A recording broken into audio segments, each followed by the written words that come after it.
ఇప్పుడు రావడం ఇప్పుడే వచ్చారు మావయ్య. హాయ్ గైస్, టెక్ న్యూస్ 70కి స్వాగతం. ఫస్ట్ న్యూస్, నథింగ్ కంపెనీ రీసెంట్గా ఒక గొప్ప ఫ్లాగ్షిప్ ఫోన్ 3ని లాంచ్ చేసిన విషయం తెలిసిందే.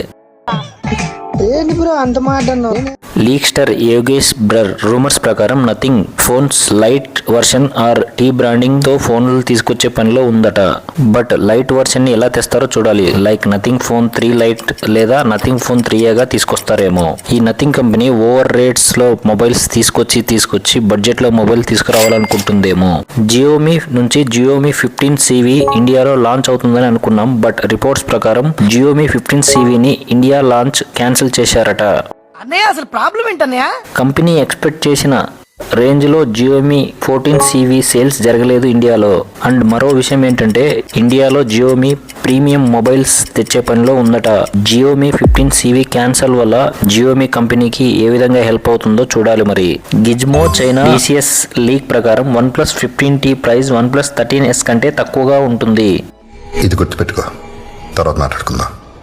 కాంపాక్ట్ డిజైన్ లో వచ్చే OnePlus 15T అదే OnePlus 15S Xiaomi 16 Samsung S26 కి రివలరీగా రాబోతుంది.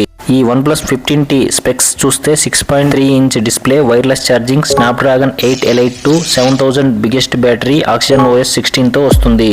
ఇవన్నీ తెలియాలంటే 2026 వరకు ఆగాల్సిందే మనం. రీసెంట్ గా చైనాలో లాంచ్ అయిన Oppo K13 series gadgets 360 source ప్రకారం ఇండియాలో కూడా లాంచ్ అవుతున్నట్లు తెలుస్తుంది. ఈ Oppo K13 turbo series phones active cooling కోసం ఇన్బుల్ట్ ఫ్యాన్స్ తో వస్తున్నాయి. ఎర్లీ ఆగస్ట్ లో Oppo K13 turbo, K13 turbo pro 2 mobiles రాబోతున్నాయి. ఒప్పో K13 టర్బోలో మీడియాటెక్ డైమెన్సిటీ 8450 ప్రాసెసర్, K13 ప్రోలో స్నాప్డ్రాగన్ 8S Gen 4 ప్రాసెసర్ ఉంటుంది. గేమర్స్ రెడీగా ఉండండి మరి. చీనా వెబ్సైట్ లీక్ ప్రకారం Realme GT8, GT8 Pro 2 mobiles అక్టోబర్లో లాంచ్ అవుతాయని తెలుస్తుంది. ఈ 2 మొబైల్స్ ఫ్లాగ్షిప్ కేటగిరీలోనే రాబోతున్నాయి. DCS ప్రకారం మొబైల్స్ 2 స్నాప్డ్రాగన్ 8 Elite 2 ప్రాసెసర్ తో వస్తాయి. అంతేకాకుండా ఈ GT8 Proలో 7000 biggest battery, 100W fast charging, 200MP periscope camera, flat 2K display ఉంటాయి. పిక్సెల్ నుంచి రాబోతున్న pixel 10 Pro fold mobile official renders leak అయ్యాయి. కేవలం 2 రంగులలోనే ఈ ఫోల్డ్ రాబోతుంది. ఈ విషయాన్ని ఆండ్రాయిడ్ హెడ్లైన్స్ వెబ్సైట్ కన్ఫర్మ్ చేసింది. అవే moonstone and jade colours లో అవైలబుల్ గా ఉంటుంది. బెస్ట్ ప్రో కలర్స్ అంటున్నారు మరి. ఇవే తగ్గించుకుంటే మంచిది, వెళ్ళు. ఇక ఈ pixel 10 Pro fold mobile larger cover display, bigger battery, new 1TB storage option తో వస్తుంది. యాపిల్ నుంచి రాబోతున్న ఫోల్డ్ 2026 లో వస్తుందని, మోస్ట్ ఎక్స్పెన్సివ్ ఫోల్డ్ అవుతుందని సమాచారం. ఈ యాపిల్ ఫోల్డ్ కాస్ట్ 1,93,000 కంటే ఎక్కువగా ఉండే అవకాశం ఉంది. యాపిల్ ఫోల్డ్ క్రీజ్ ఫ్రీ డిస్ప్లేతో వస్తుంది. టిప్స్టర్ సెట్సునా డిజిటల్ ప్రకారం శాంసంగ్ Z Fold 7 కంటే ఈ యాపిల్ ఫోల్డ్ ఎక్కువ ప్రైస్ లో రాబోతుందని రివీల్ అయింది. In case Apple fold higher variant కొనాలనుకుంటే 2 లక్షల పైమాటే.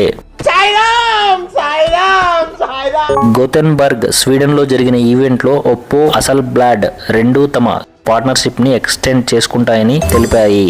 2022 నుంచే ఒప్పోతో పార్ట్నర్షిప్ ఉంది అసల్ బ్లాడ్ కి. అదే విధంగా ఒప్పో అప్కమింగ్ ఫ్లాగ్షిప్ మొబైల్స్ కోసం next generation imaging system development చేసే పనిలో ఉన్నట్లు కన్ఫర్మ్ చేశారు. మొబైల్ ఇమేజింగ్ లో కొత్త బెంచ్ మార్క్ ని సెట్ చేయడమే వీళ్ళ గోల్ అనుకుంటా. గిజ్బోర్డ్ రిపోర్ట్స్ ప్రకారం Vivo Android 16 based origin OS user interface ని గ్లోబల్ గా మరియు ఇండియాలో తీసుకురావాలని చూస్తుంది. అది కూడా లేటెస్ట్ గా రాబోతున్న వివో V60 సిరీస్ తో టచ్ OS ని కాకుండా ఆరిజిన్ OS తో వస్తున్నట్లు రివీల్ అయింది. ఆరిజిన్ OS ఎక్స్క్లూజివ్లీ ఓన్లీ చైనాలో వివో ఫోన్స్ లో మాత్రమే ఉండేది. బట్ ఇప్పుడు గ్లోబల్ గా తీసుకురావాలనుకుంటున్నారు. అన్నీ ఓకే అయితే ఆగస్ట్ మంత్ లో వివో మొబైల్స్ లో సరికొత్త OS ని చూడొచ్చు మనం. రిలయబుల్ టిప్స్టర్ ఐస్ యూనివర్స్ ప్రకారం upcoming S26 edge mobile S25 edge తో పోలిస్తే చాలా థిన్ గా తీసుకొస్తారట. ఈ S26 edge mobile bigger battery, new battery tech తో వస్తుందని రివీల్ చేశాడు. రీసెంట్ గా లాంచ్ అయిన S25 ఎడ్జ్ అని చెప్పి ప్రైజ్ ని ఎక్కడికో తీసుకెళ్లిపోయారు. ఎందుకట్లా రూడ్ గా మాట్లాడుతున్నావు? రూమర్స్ ప్రకారం Samsung S26 edge mobile S26 series లో ప్లస్ మొబైల్స్ ని రిప్లేస్ చేస్తుందని తెలుస్తుంది. ఛానల్ కనుక ఫస్ట్ టైం వచ్చినట్లయితే ప్లీజ్ సబ్స్క్రైబ్.